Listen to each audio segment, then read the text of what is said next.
This is cigar box guitar number 4. Gonna do you a quick tour through this bad boy. It's pretty simple, just this one long piece of wood running all the way down here to the tailpiece. These tuning pegs I bought from cbgiddy.com. They're real cheap. It was like $7, $6.50 I think for the set of 3. String retainers on this side are just these little eye hooks. That's the groove where the nut sits, and the nut is just a piece of the rod that runs up the middle of a lamp. The frets are burned on because this is a fretless. It's meant to be played with a slide. I made the neck board myself. There's a makerspace here in Buffalo called the Foundry, and I became a member just to make these cigar box guitars, but they have a router table there. That's how I got that rounded edge. It doesn't have a sharp like right angle edge. It's a little rounded out so it doesn't cut your hand up as much when you play. There's a little wood block right underneath there that screw passes through. That wood block is just glued in. And on the tailpiece side, there's nothing. It just goes straight through. It's really only being held at the tail by that screw that's going through that fork.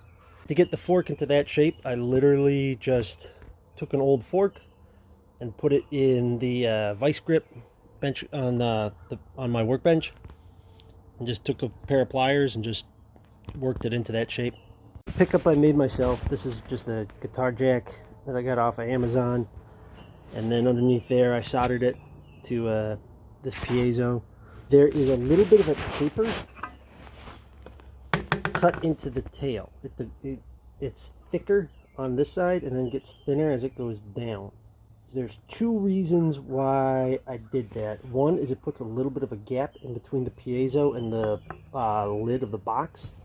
So when this is closed, even when it's plugged in, if you're tapping here, it's not particularly loud. It really only picks up the strings. It doesn't pick up a lot of like ambient noise. The other reason you put a taper in it,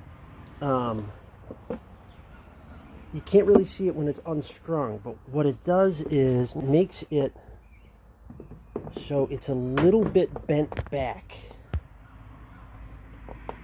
like that.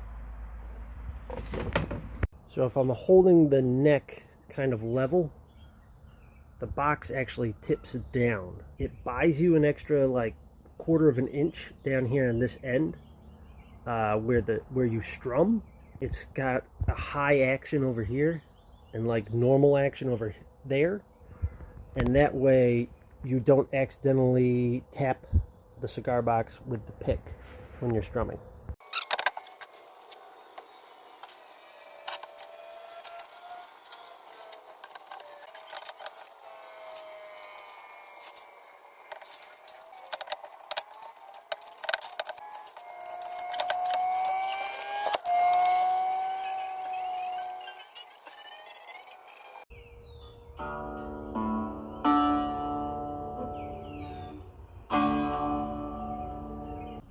Okay, so maybe now you can see what I'm talking about a little bit better.